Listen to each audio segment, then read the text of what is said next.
Hello everyone. આ વિડીયોમાં આપણે પાયથનના એક important object oriented principal data encapsulation વિશે વાત કરીશું.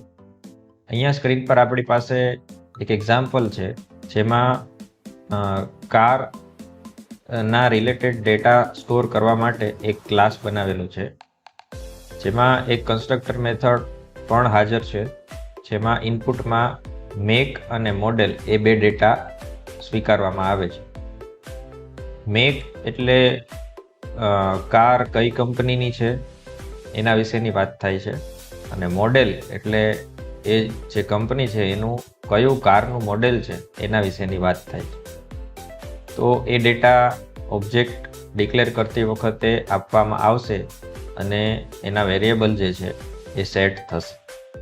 પરંતુ અહીંયા નવી વસ્તુ આપણે એ જોઈ શકીએ છીએ કે અહીંયા મેકની સામે અહીંયા નોર્મલી આપણે મેક લખતા એની બદલે અહીંયા અંડરસ્કોર મેક એવું લખેલું છે, નીચે ડબલ અંડરસ્કોર મોડેલ એવું લખેલું છે.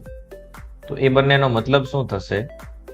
સિંગલ અંડરસ્કોર જે છે એ એક કન્વેન્શન છે પ્રોટેક્ટેડ એટ્રીબ્યુટ ડિક્લેર કરવા માટેની, જ્યારે ડબલ અંડરસ્કોર જે છે એ રીત છે પ્રાઇવેટ એટ્રીબ્યુટ ડિક્લેર કરવા માટે.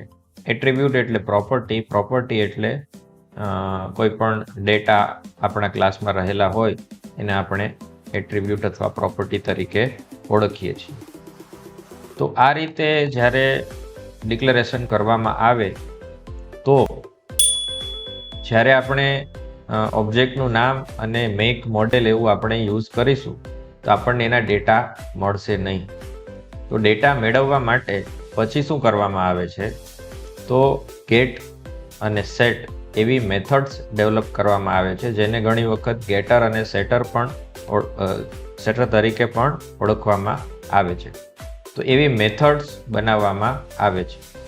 તો અહીંયા ગેટ મેક અને ગેટ મોડેલ એવી બે મેથડ્સ છે, જેનાથી એ વેરિયેબલના રિસ્પેક્ટિવ ડેટા આપણને રિટર્ન થઈને મળે છે. અને અહીંયા એ વેરિયેબલને ડેટા આપવા માટે સેટ મેક અને સેટ મોડેલ એવી મેથડ્સ ડેવલપ કરેલી છે.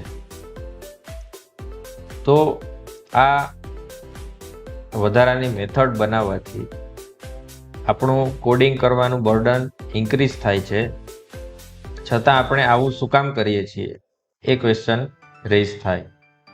તો આપણા ક્લાસનો જે ડેટા છે એને એના યુઝરથી હાઇડ કરવા માટે કોઈ મિકેનિઝમની જરૂર પડે ત્યારે આપણે પ્રોટેક્ટેડ પ્રાઇવેટ એવા એટ્રીબ્યુટ્સ ઉપયોગમાં લઈએ છીએ.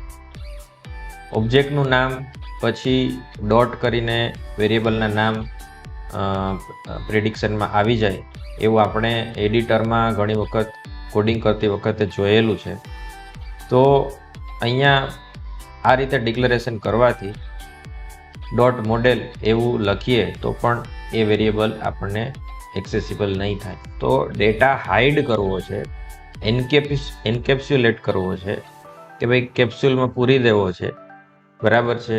તો એવી કોઈ રિક્વાયરમેન્ટ હોય ત્યારે આ અરેન્જમેન્ટ્સ ઉપયોગમાં લેવાય છે, અને એ અરેન્જમેન્ટ ઉપયોગમાં લઈએ તો ડેટા હાઇડ થઈ જાય. તો પછી ડેટા સાથે કામ કરવું હોય તો આ બધી મેથડ્સ બનાવવી પડે છે. ઓકે, તો એ સ્પેસિફિક રિક્વાયરમેન્ટ માટે આ વધારાનું કામ કરવામાં આવે છે. પબ્લિક બાય ડિફોલ્ટ બધા વેરિયેબલ હોય છે. આ અંડરસ્કોર વાળી મેથડ્સ આપણે વેરિયેબલ આપણે મૂકીએ નહીં, તો બાય ડિફોલ્ટ પબ્લિક હોય છે. તો એમાં આપણું કામ પતી જાય તો કંઈ પ્રશ્ન જ નથી આ વધારાની વસ્તુઓ લખવાનો. પણ જ્યારે જરૂરિયાત હોય ત્યારે આપણી પાસે આ ફેસિલિટી છે એ આપણે ઉપયોગમાં લેવાની રહે છે. તો ઇમ્પોર્ટન્ટ પોઈન્ટ્સ પહેલાં જોઈ લઈએ. એન્કેપ્સ્યુલેશન શું છે?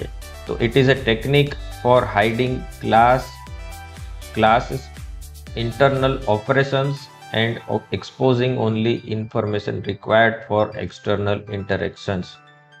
બહાર જેટલું જરૂર હોય એટલું જ ડિસ્પ્લેમાં આવશે ઓકે, તો એવી રિક્વાયરમેન્ટ હોય ત્યારે આપણે એન્કેપ્સ્યુલેશનની ફેસિલિટીનો ઉપયોગ કરીશું.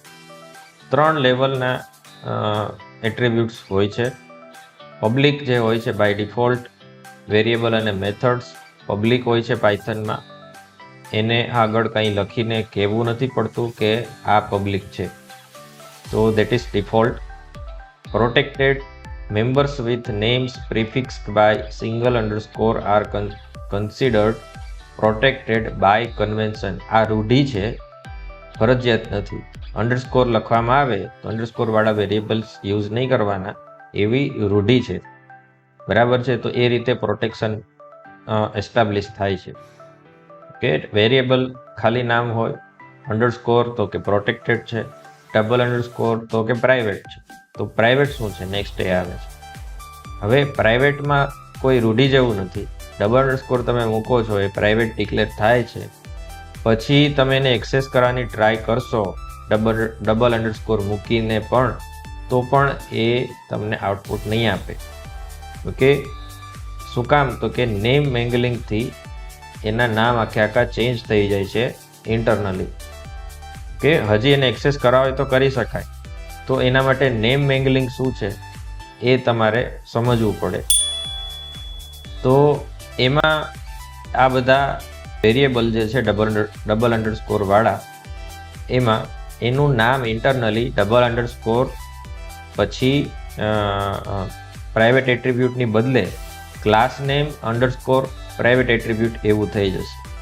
તો અહીંયા આપણું એક્ઝામ્પલ લઈએ તો ડબલ અંડરસ્કોર મોડેલ એવું એનું નામ છે. તો ઇન્ટરનલી હવે એનું નામ ડબલ અંડરસ્કોર કાર, કે જે ક્લાસનું નામ છે, અને પછી સિંગલ અંડરસ્કોર મોડેલ એવું એનું નામ થઈ જશે. તો થોડું કોમ્પ્લિકેટ થઈ જાય છે, તો થોડું વધારે પ્રોટેક્શન એના લીધે મળે છે. પણ આડકતરી રીતે આખું નામ લખવામાં આવે તો એને એના ડેટાને પણ એક્સેસ કરી શકાય છે, એવું અહીંયા કહેવાનું છે. ઓકે, સબ્જેક્ટુ લખ્યું છે અહીંયા, તો એનો મતલબ એ થશે. સીધી રીતે ડાયરેક્ટલી ડબલ અંડરસ્કોર મોડેલને ઉપયોગમાં લેવાની ટ્રાય કરવામાં આવશે તો એરર થ્રો કરશે પ્રોગ્રામ, જેને એટ્રીબ્યુટ એરર તરીકે ઓળખવામાં આવે છે. એને ઉપયોગમાં લેવા માટે નોર્મલ મેથડ, ગેટર અને સેટર મેથડ્સ ડિફાઇન કરવી જોઈએ એવું સજેશન છે. ઓકે, તો આ ડેટા એન્કેપ્સ્યુલેશન વિશેનો ફંડામેન્ટલ થયું. આ જ કોડ આપણે રન કરીને જોઈએ, જેથી આપણને વધુ ખબર પડે કે શું ફાયદો અહીંયાથી થાય છે અને શું વધારાનું લખવું પડે છે, શું લખીને શું આઉટપુટ આવે. તો એના માટે આપણે કોડમાં જઈએ તો સેમ કોડ અહીંયા આપણી પાસે છે. ઓકે, અને નીચે થોડા પ્રિન્ટ મૂકેલા છે, પ્રિન્ટ સ્ટેટમેન્ટ્સ. તો સૌથી પહેલાં એક ઓબ્જેક્ટ આપણે બનાવીએ છીએ, ટોયોટા કોરોલા. તો આ કંપનીનું નામ અને કારના મોડેલનું નામ સિક્વન્સમાં આપીએ છીએ. તો કંપનીનું નામ મેકમાં જશે અને મોડેલનું નામ મોડેલમાં જશે. મેક જે છે પ્રોટેક્ટેડ એટ્રીબ્યુટ છે અને મોડેલ જે છે એ પ્રાઇવેટ એટ્રીબ્યુટ છે. તો જ્યારે મેકને પ્રિન્ટ કરીએ છીએ આપણે સ્ક્રીન પર, કે બીજા બધા પ્રિન્ટએફ આપણે અત્યારે બંધ કરી દઈએ, ઇન્ડિવિડ્યુઅલી જોઈશું એમને. તો અહીંયા મેક જ્યારે પ્રિન્ટ કરાવવાની ટ્રાય કરીએ છીએ તો સ્ક્રીન પર મેક પ્રિન્ટ થાય છે. ઓકે, કારણ તો કે સિંગલ અંડરસ્કોર વાળું પ્રોટેક્ટેડ એન્કેપ્સ્યુલેશન છે. ઓકે, હવે એની બદલે જ્યારે ડબલ અંડરસ્કોર વાળું મોડેલ, કે જે પ્રાઇવેટ એન્કેપ્સ્યુલેશન કહી શકાય એવો એટ્રીબ્યુટ છે, તો ત્યારે તમે રન કરો પ્રોગ્રામને તો એટ્રીબ્યુટ એરર એવું આપે છે. ઓકે, તો પ્રાઇવેટ એટ્રીબ્યુટ હશે તો એને તમે ડાયરેક્ટલી ડોટ ઓપરેટરથી પછી એક્સેસ નહીં કરી શકો, એ વસ્તુ આપણે કન્ફર્મ કરી. હવે એક્સેસ કરવું હોય તો શું કરવું પડે? તો આવી ગેટ મેથડનો ઉપયોગ કરવો પડે, car dot get model. Okay, અહીંયા એરર આવી હતી મોડેલમાં, તેનું ફંક્શન બનાવેલું છે ગેટ મોડેલ, એ તમને એ જ વેરિયેબલ રિટર્ન કરીને આપે છે, કંઈ ખાસ નથી કરતું. પણ ફંક્શનથી, એટલે કે આ કેસમાં આપણે એને મેથડ કહીએ, ક્લાસની નીચે છે એટલે, તો કે એ મેથડથી એ વસ્તુ એક્સેસ થઈ શકશે. તો આ જે મેથડ છે એને આપણે અનહાઇડ કરી અને રન કરીએ તો હવે આપણને આઉટપુટ અહીંયા આપે છે, બરાબર છે. મોડેલ એનું કોરોલા ડિસ્પ્લે થાય છે. મેથડથી પ્રોટેક્ટેડ વેરિયેબલ જે છે આપણો મેક હતો એ પણ આપણે એક્સેસ કરવો જોઈએ. દેટ ઇઝ અ સજેશન કે આ રીતે અંડરસ્કોર યુઝ ના કરવો જોઈએ. તો ગેટ મેથડની વાત થઈ. હવે આપણે ડેટાને ચેન્જ કરવાની ટ્રાય કરીએ છીએ આ જગ્યાએ. ઓકે, ડોટ ઓપરેટરથી વેરિયેબલને એક્સેસ કરીને ડેટા ચેન્જ કરવાની ટ્રાય કરીએ છીએ. તો કંઈ એરર આવતી નથી. હવે પ્રિન્ટ સ્ટેટમેન્ટમાં આગળ જઈને ડેટાને પ્રિન્ટ કરીએ. ઓકે, તો ડેટા આપણને ગેટ મેક અને સેકન્ડ સ્ટેટમેન્ટ હોવું જોઈએ એટ મોડેલ, એવું આપણે કરીએ તો અહીંયા મારુતિ સ્વિફ્ટ એવો ડેટા આપણે આપેલો હતો, તો અહીંયા મારુતિ કોરોલા જ છે. ઓકે, તો એવું શું કામ છે? તો કે અહીંયા આ રીતે એક્સેસ કરશો તો તમને સેકન્ડ ડેટા પણ ચેન્જ થયેલો દેખાશે. એવું શું કામ થાય છે? તો કે આ રીતે તમે જ્યારે એક્સેસ કરો છો તો આવો વેરિયેબલ એ જગ્યાએ ક્રિએટ થશે અને એ આપણે અહીંયા પ્રાઇવેટ એટ્રીબ્યુટ બનાવેલું છે એનાથી અલગ રીતે કામ કરે છે. સો આ રીતે કન્વેન્શન સમજો તો કન્વેન્શન કામ કરવું ના જોઈએ પ્રોટેક્ટેડ અને પ્રાઇવેટ વેરિયેબલમાં.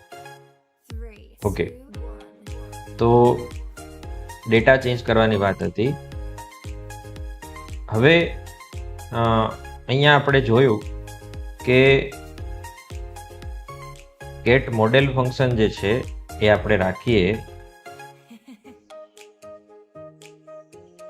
તો ત્યાં જૂનો ડેટા જ આવે છે, સ્વિફ્ટ નથી આવતો. તો બંને ડેટા જો આપણે ચેન્જ કરવા છે તો એના માટે સેટર મેથડ આપણી પાસે છે. એનાથી આપણે ફરીથી બંને ડેટા સેટ કરીએ અને પછી ગેટર મેથડને ફરીથી રન કરીએ. સેમ વસ્તુ છે, get make model, get make અને મોડેલ. તો અહીંયા આપણને ડેટા ચેન્જ થયેલા જોવા મળશે. તો લાસ્ટમાં જે જોઈએ છે મારુતિ સ્વિફ્ટ નવા ડેટા આપણને અંદર સેટ થયેલા જોવા મળે છે સેટર મેથડથી. તો પ્રોટેક્ટેડ અને પ્રાઇવેટ એટ્રીબ્યુટને સેટ કરવા માટે સેટર મેથડ યુઝ કરવી જોઈએ અને એમાંથી ડેટા લેવા માટે ગેટર મેથડ યુઝ કરવી જોઈએ. That should be a convention.